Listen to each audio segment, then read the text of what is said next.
Get out the insurance cards, get out the copays. The office is open, my friends. Brought to you by drroto.com.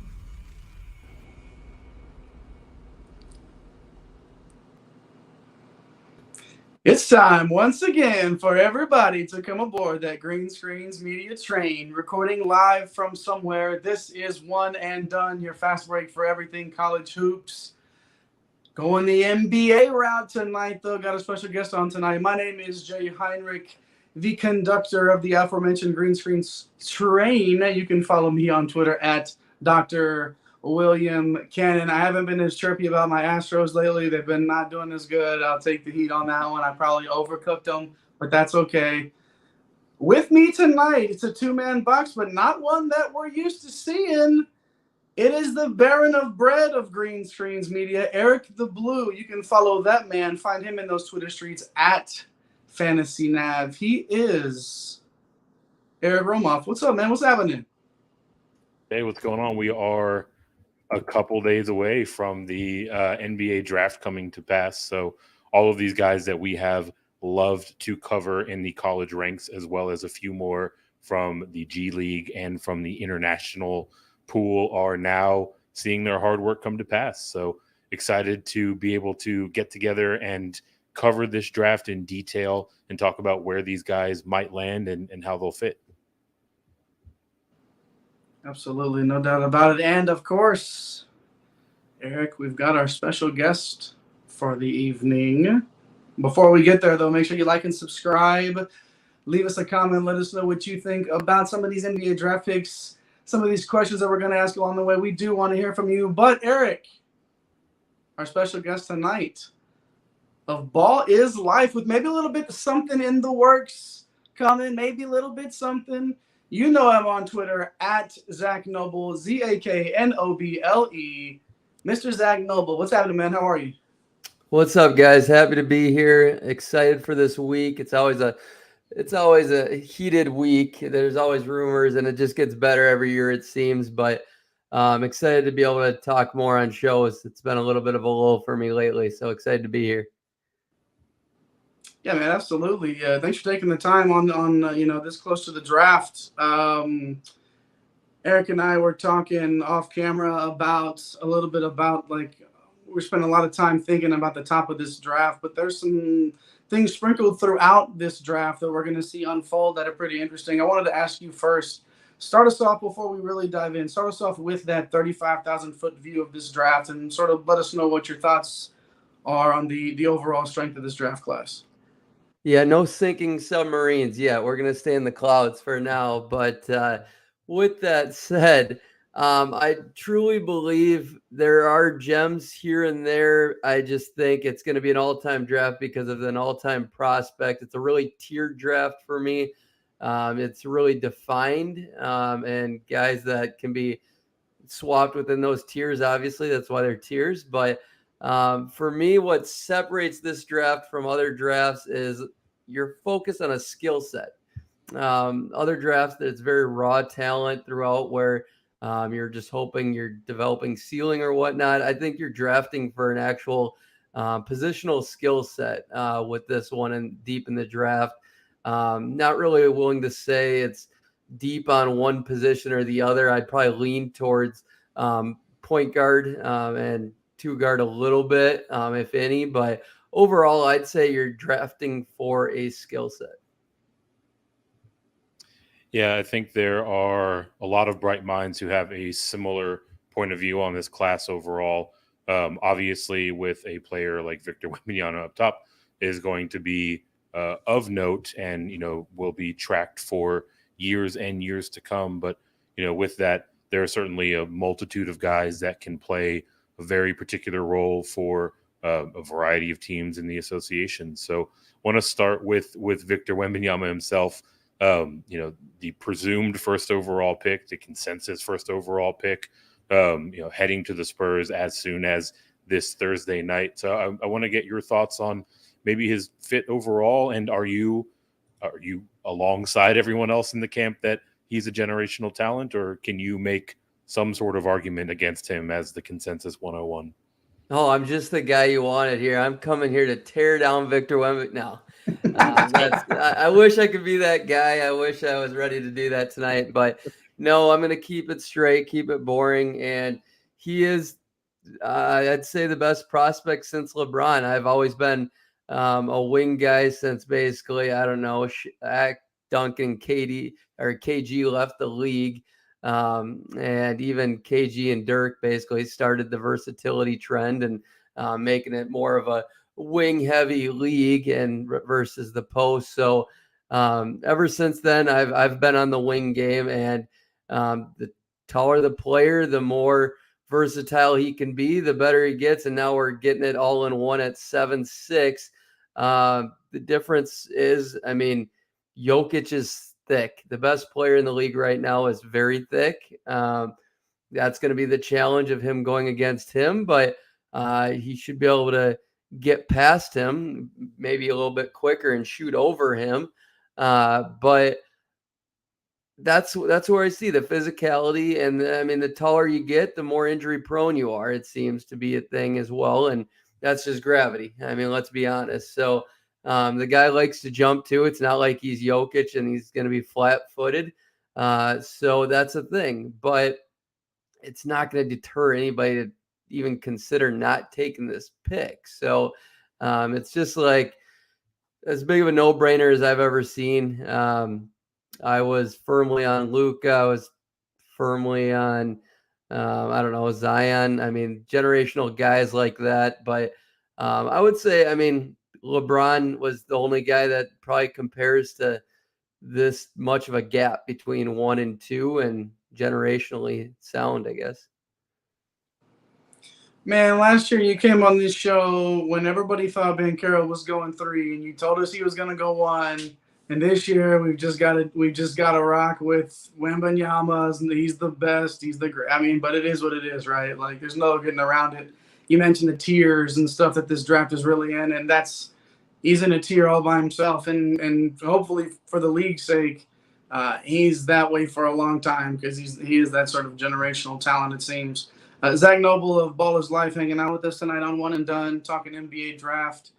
Charlotte picks second, Zach, and is gonna come down. It's gonna come down to either Brandon Miller or Scoot Henderson. I've seen you tweeting a little bit lately. I know you really have some love for a higher amount of love for one of these guys than others. But what do you think? What direction do you think Charlotte should go as they try to build around LaMelo Ball, who is having his own trouble staying on the court, but when he's healthy and then you add one of these guys with it, Zach, man, it really feels like they could have something going there. Where do you think they'll go? Yeah, LaMelo's, I mean, definitely done more than enough to continue to build the team around. He would need another pretty average year, or just what it's hard to judge a guy with this shit of a team too. I mean, let's be honest. Like the dude hasn't had the best cast around him or just circumstances, environment. Some people think environment is just in life principles in general. Environment is more than willpower. I was having this debate on LinkedIn the other day, and male cohorts and whatnot. So that's a different story. But like, I translate all that stuff to NBA stuff because that's what I breathe. But anyways, I'm a Scoot guy through and through. I just think he's in a tier of his own as well. It's mainly because of his ceiling so high. Like I think he's got top 5 potential player in the league. I think he's got like Ja Morant, Derrick Rose, Russell Westbrook. I think he's got that written all over him. I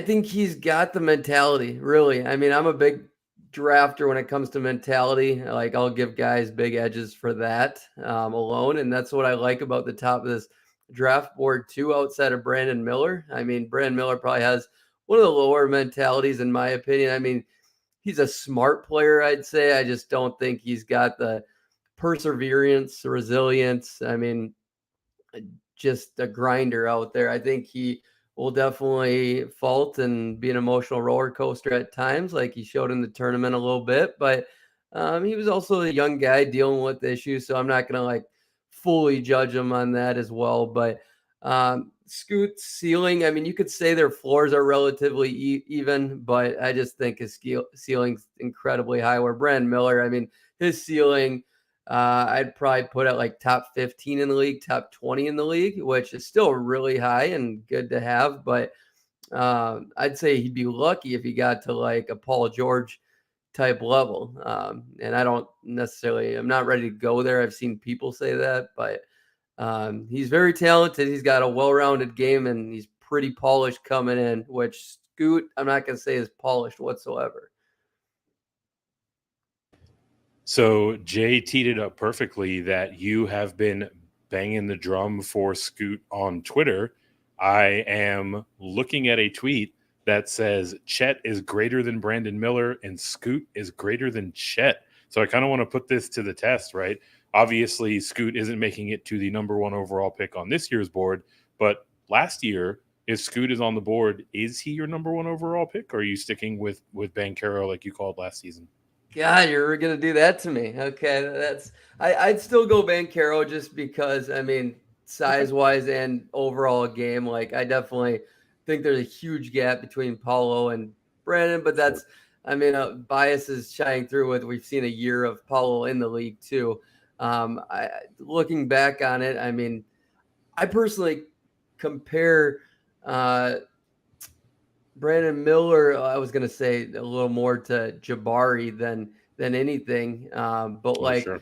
I think I have him above Jabari, which there were plenty of people banging the drum for Jabari at number 1 last year, but I would definitely take, I still think Jabari is going to be really good. I'm not writing Jabari off at all, but I definitely think Brandon Miller is ahead of him.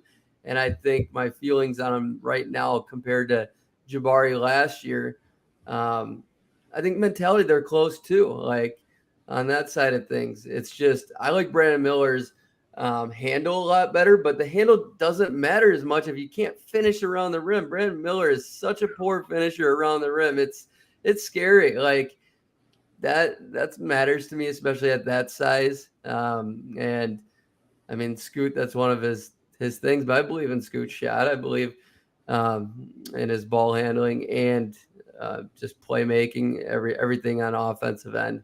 It's Scoot's defense where that's going to put him from like a top 15 to top 5 ceiling that would get him there, even though some people think John Morant was close to that at some point here. And Ja's not a great defender, so that's something I could see. Yeah, making a lot of sense to me. So I want to move on to the 3rd overall pick. It feels like Portland really kind of holds the keys to this entire draft, right? There's rumors swirling around Damian Lillard's future and the Blazers potentially, moving this pick or potentially even moving on from Damian Lillard. So, based on what we know here a few nights before the draft, what route do you think maybe makes the most sense for Portland? And if they don't end up finding a trading partner, what team do you think is potentially the first kind of domino to fall in the trade market? So this is where it gets interesting. I do think the smoke behind number 2 and like a Brandon Ingram deal is real. I think Charlotte, well, people have no idea what Charlotte's going to do. It's just they know they got to do something. And LaMelo is a kid, doesn't seem like he's very, I don't know, loyal or stable. I mean, for all that matters, I mean, he's in the immediate gratification era, and that's where I just don't see him wanting to just deal with a bunch of shit and be the only guy just chucking balls up all day, every day, and not having any really running mates, and any purpose out there playing when he could be playing in California where it's closer to home, or maybe he's got a friend in the league. I don't know who his friends are, but that's the type of thing I could see. So it wouldn't shock me if they went after like a Brandon Ingram. I would definitely not do that. I don't think Ingram's worth Scoot whatsoever, but I mean, Ingram over Brandon Miller, but that's not the case here. Like, you have Scoot on the board. Like, I think Scoot and LaMelo would vibe really well personality-wise, but also play style-wise. Like LaMelo, I still believe he can be a positive defender. His long arm wingspan, and Scoot doesn't need to be handling the ball. I think just getting them out in open floor. And then you throw in Miles Bridges. There's so much fun and athleticism there. It doesn't sound like Miles Bridges is. It sounds like he's coming back. Like, I didn't think he should ever play a minute in the NBA, but it sounds like he's going to be there day one next year. Like, I'll be surprised if he's not, the way things are going. And with that said, I mean, why not just add a really fun team with a lot of upside there? Miles Bridges is going to have a chip on his shoulder as well. But Portland, I just think they want to keep Dame. Like, they haven't made any signs saying that they want to move off of him. It's Dame throwing the flares out there. So he's kind of playing the Bradley Beal card from 3-4 years ago, where he's tiptoeing the line. And Bradley just really wanted to wait for the bag. And now he's past the time of not being that guy to ask out. He kind of got a really lucky situation, but they got to trade this pick if they want Dame. If they don't, draft. But Dame's going to ask out. I really believe that it's time. The guys in Dame's corner, Chris Haynes, that's all I need to hear. They're super tight.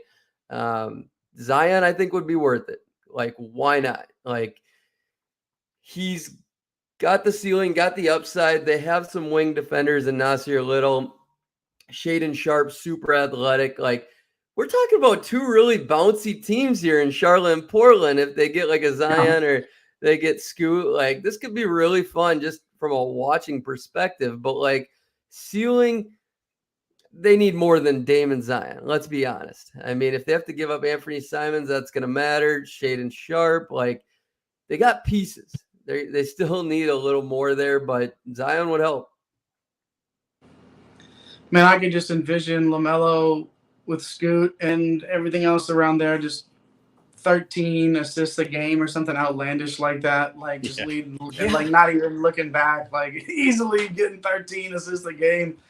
Man, I wish he would be healthy. You know, like that's just I love watching that guy play. And with all the scrutiny he carried coming into the league, and a lot of people in his ear, and he fought through that. And I mean, like, it's impressive. He's a really, really good ball player. You know, a wrist injury here and a foot injury there, and you're missing a bunch of time. And hopefully he can stay healthy. Man, like, you talked about Zion going to 3, and I told you offline, Zach, when we were getting into the studio, about Zion at 4 for the Rockets. I was, you know, as the Rockets fan in the chat, being able to see that 4th pick drop, and that was not what I really wanted, obviously.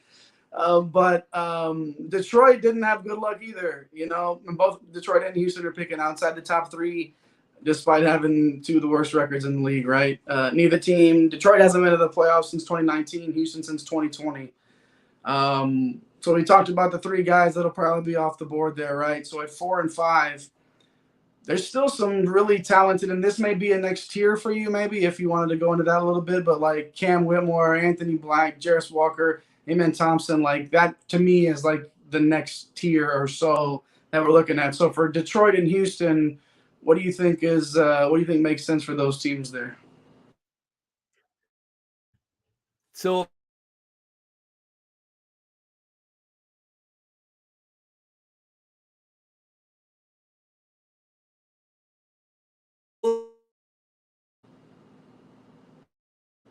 We got Zach? I think we might have run into a little interruption with Zach's seriously, connection. just can't. Oh, there we go. Welcome back, Nope. Zach. We got you. Did you catch anything I just said? No.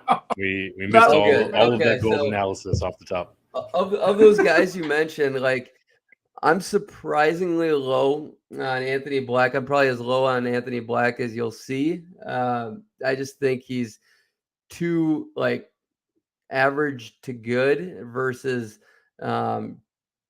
excellent in any category. Like, I don't think he's going to be maybe defense, maybe. I just don't think there's something about him. He's just one of those guys that I'm putting down. Like, I don't think any category can be a top 5 pick potential or even top 10-ish. But like, I get it. He's young. He's got some intangibles that you can maybe talk yourself into. But anyways, Amen Thompson at 4, like, dude, super freaky. He's got the dog in him. They work really hard. Everything checks out from their workouts, their interviews, the physical profile, but makes a lot of mistakes shooting. I mean, he's great in the P&R decision making, but the difference between him and like Jaylen Brown and Kuminga, and those are guys like that. He kind of reminds me of coming in profile wise, whether it's physical or just even a little bit play style. Is Thompson's just clear guard. Like, he can ball handle really well. I mean, it's just he needs a coach to pull back the reins on some of the shots he takes because he tries to do too much. But like, you put him in for KPJ, like, dude can be nasty. Like, he's got a really, really high ceiling.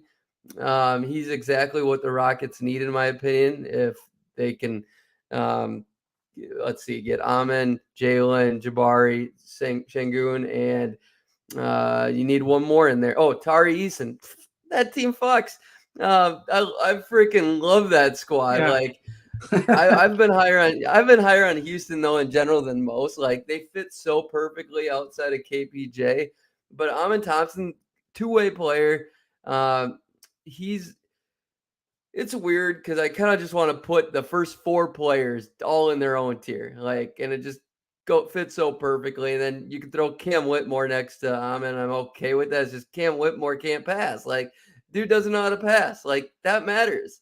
I think I heard this as a fact. I tried to look it up too, but he might only had like 7 assists or made 7 passes or something in the entire season. Like, that matters. That's a thing. That's like a Sadiq Bey type stat, and I'm a Sadiq Bey guy, but like, that ceiling's limited there. But Cam Whitmore, incredibly gifted athlete, top like 5% athlete in the NBA immediately. He's just built like an NBA player. Can get by every defender on also tax closeouts defensively. Excellent. Like, I think he's a two-way player, just like Amen, but like, Amen has a skill set that Houston desires, needs, and like, that's super critical in today's game. I think passing is right there next to shooting. Like, it's shooting 1, passing maybe 1B. And if you can put everything else together besides shooting, but you got a really smart, hardworking guy like Amen Thompson, I just think I'll believe in the shot. It's not pretty, but I believe in it. And then his brother, I mean, I don't think he's terribly far off, but I just get confused by him, obviously, a little bit. But I definitely knew the difference between the Morris twins. The Martins had a tough time telling apart, but even though the Martins, a lot of that was just opportunity. Like, I still think they're almost equals. Yeah, I mean, the Lopez twins, I knew them apart, obviously. Their games were so much different, but Yeah. these guys, I mean, I think they're pretty similar. I just think Amen is just a little bit better in everything. Man, kudos to you if you could tell those Morris twins apart, because I think, if I recall correctly, they have matching tattoos. Like, they are do. legitimate body doubles for one another. So if you can notice the nuance in I was their at game. school with them, man. I was at school with them. I gamed with them. Nice. So we've talked like a lot of places out there ad nauseum about kind of this, the top of the draft, this top tier, however you want to categorize it. But I want to slide a little bit later into the lottery, right? Every year it feels like someone towards the end of the lottery, really kind of pops and emerges in year one, a la Jalen Williams last year, right? So of the kind of back half of the lottery players, guys like Hendricks or Cason Wallace, Chet Howard, maybe, who among them do you think has the skill set to potentially become a future All-Star, or is there someone that I did not name in that range that you think has the best shot at it? So, two guys that have a great, no, I'm not going to say great shot, but a shot if they get an opportunity, a great shot based on their opportunity. At the end of the day, I mean, I always say top 5 picks are really the only players guaranteed to get an automatic opportunity right off the bat. Maybe top 7, maybe top 10, but you look at like Johnny Davis in Washington on that shit team, and yeah, I mean, he threw up all over the place right from the beginning, but like the dude should have got plenty of opportunity and he didn't necessarily. I mean, Shaden Sharp in Portland, it took him a while to get his opportunity. So, and he was brilliant. Like he was really freaking good. So yeah, it's like top 5, you're only guys that are only guaranteed to have an opportunity. If you screw up the top 5, in your evaluation, then that's on you. Everybody else, I mean, it's like you can only get it wrong if they got a true opportunity, in my opinion. So, with that said, the first guy you mentioned, I think he'll go in the top 10, but like Taylor Hendricks, I think he's very, very good at what he does. I just think he's got a kind of a limited ceiling, but like he personally, I think he's super close to Jabari. Jay, I don't know what your thoughts are there if you've watched him at all, but like this guy is probably going to go 7 through 12 in this draft, and Jabari went, was it 2 or 3 last year? He went 4. No, he went 3. Went 3 last okay, year. yeah, that's what I thought. Yeah, it was Chet 2, Jabari 3. But I truly think he's very close to Jabari. I think his ceiling might be a little less than that, but like I could see him having a year like Jabari did last year, if not maybe better, depending on his situation. The dribble bothers me a little bit. That's where it limits his ceiling. Everything else, I think he's got it, and his defense is really good. But you put in guys like Jalen Smith, Mo Bamba, bad at finishing through contact. His finishing package isn't that great, but he's a pretty good athlete. He's got good hands, and I think he's fairly smart. That's to be determined on that. But other guys like that I would throw out there that have a great chance. I'm probably the highest guy on Jordan Hawkins you'll see. I have Jordan Hawkins 7 on my board. He'll probably go in the 20s. He's my guy this year. I'm stamping that. Like the tournament matters to me, but like he's arguably the best shooter in this draft. Like he can do it all. But like two-way guy, movement shooter. I just think he's can play like Bradley Beal, Devin Booker a little bit. I think he's that type of player. It's just, will he get that opportunity from where he's going to get drafted? And so that's to be determined. Keontae George, I'm really high on him. That's another guy that people are going to have a lot higher than Jordan Hawkins, but I like the way Jordan Hawkins shoots. I mean, Jordan Hawkins pushing 40% was clutch when it mattered, and Keontae George was right around 34%. Yet Keontae's a little younger, and I think their games are somewhat similar. But Keontae might be a little better around the rim. That you could probably argue that. Other than that, Grady Dick, obviously a Kansas guy, but I think his defense is going to be better than people make it out to be. I think he's just a relentless dude. I think he's going to be a guy that can play 82 games, and not like he's going to need to. But like, I don't see a world where he's not a top 3 shooter in this draft, and I'll be shocked if he's not. Like, I just think he's got what it takes. His defense, his feel, his length is great. I see Klay Thompson, to be honest, with Grady Dick. I really do. It's just, can his feet move like early Klay? Because early Klay was an unreal defender. He's all defense type of guy. Grady Dick, I mean, but like offensively, Offensively, Grady Dick, I see that in him. Like I really do. But those are three guys I'd throw out there. I don't know if there's anybody else specifically you'd want to touch on. I mean, I Well, think like Nick Smith has a really high ceiling, but like I don't know. Where do you want to go with this now? well, first of all, my fellow brother in Hawkins, I just want you to know that I've been banging on that drum for a Let's while go. now. Yeah, so I was happy to see I was happy to hear you bring my guy up, man. Yeah, shooters shoot, and he's gonna be a. It doesn't matter. He can get his own shot too. That's the thing. Like I'm really looking forward to seeing where he goes. Grady Dick's another name that you mentioned in terms of just that raw shooting, and I'm interested in the fact that you were really high on the ceiling for his defense and to get out there and to really be a two-way player. I'm really gonna to have a look out for that in Dick, knowing that he's a great shooter, right? But him and Hawkins, really, I guess, really the best shooters in this draft, probably more or less, especially at this part. So now that you're into this later in the draft where these guys are going to go like a Grady Dick and a Jordan Hawkins, um, do you put more of an emphasis on that shooting specifically as you get later in the first round? Or are you still sort of because I feel like you are higher on Grady Dick's athleticism than some might be. Um, is that shooting? It's just straight up shooting ability. Does that start to creep into these teams' minds that are okay? Let me just find somebody that does something great, and we can worry about the rest later.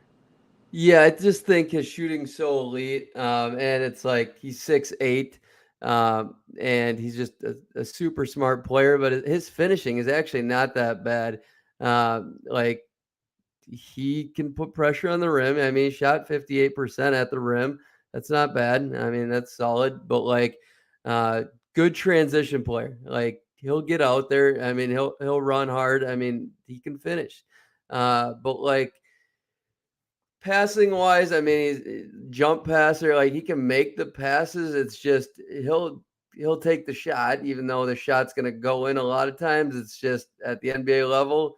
It better transfer quick because then you got a guy like Corey Kispert. I mean, playing time gets taken away pretty quickly, even on a bad team. So he's got to be able to do other things if the shot's not falling. Like you look at Christian Braun in this past run here, they're not even close because Christian Braun's such an elite athlete, and I knew his defense was going to be great. But it's like he's a different player, like we're comparing Klay Thompson to, I mean, who's just an energy guy, but that can do a little bit of everything. I'll get back to you on that one. Yeah. For Christian Braun, he's a tough comparison. He's just one of those energy bench guys, but his shooting for me. I don't know. I don't see him taking too many mid-range shots. I mean, that to get to the next level, like Clay's pump fake and getting into the mid-range is really important.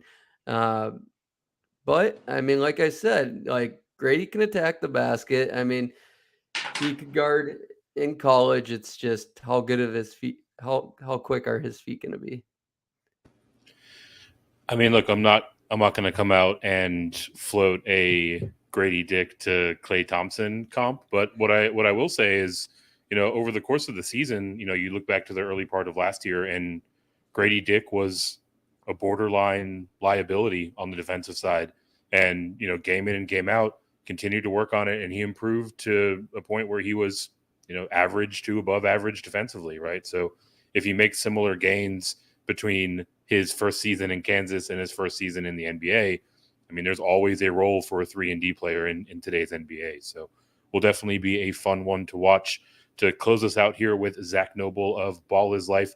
One more question. We heard seemingly ad nauseum over the course of the finals run that Nikola Jokic was the 41st overall pick in his draft back in 2014. So I want to go a little bit further down the board and see if there are any second round players that you think, potentially have some considerable upside to play a meaningful role at the NBA level.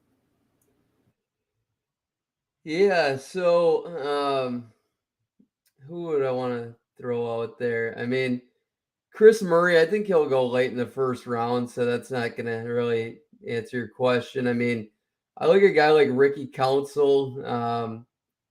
If he gets an opportunity, he's a guy that will need time. It's not a guy that just can come in. So, like Tre'Quavion Smith, I think he could come in little minutes and do something and be like a Manuel Quickly type where, I mean, he's going to be good no matter how many minutes he gets or what have you. I'm not very stoked about the second round, to be honest. I like Andre Jackson out of UConn. Let's see.